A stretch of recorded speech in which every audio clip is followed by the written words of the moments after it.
Optiven CEO George Washiri says this need for real estate players to adopt green utilities, green spaces, solar-enabled infrastructure such as solar lights and water recycling in real estate developments to sustain future generations.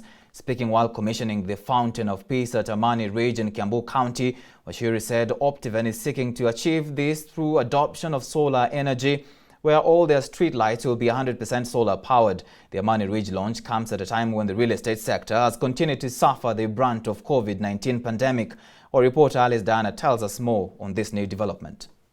Prior to the COVID-19 pandemic, Kenya's real estate sector was poised for growth in 2020, having begun to show signs of recovery in 2019 from the sluggish growth experienced in 2017 and 2018. With the onset of COVID-19 pandemic, unprecedented disruption to Kenyan economy has been witnessed over the past few months, with the real estate sector experiencing shocks attributed to lockdown measures and diminishing disposable income by a majority of Kenyans.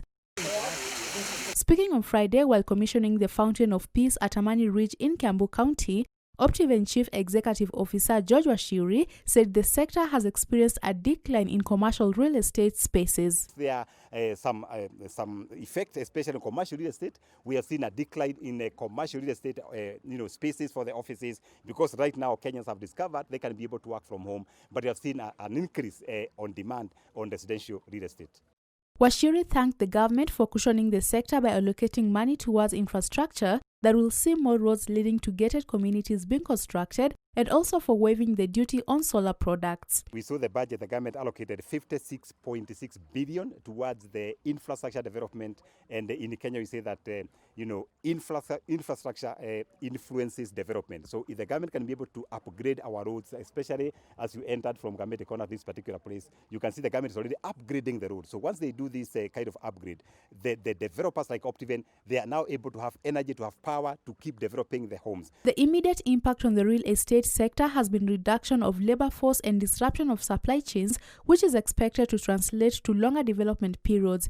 Even as COVID-19 continues to affect the country's economy, the Optiven boss has called on entrepreneurs not to close doors so that they can sustain jobs for Kenyans. Of course, we saw the report from Central Bank whereby 75% of SMEs are almost closing doors. But we are happy when our economies open up. We encourage those entrepreneurs, don't close doors, because opportunities are still existing. We have seen some businesses thriving, and we can be able to change our thinking, to change our leadership, so that we are able to stay afloat, so that we sustain the jobs for our people.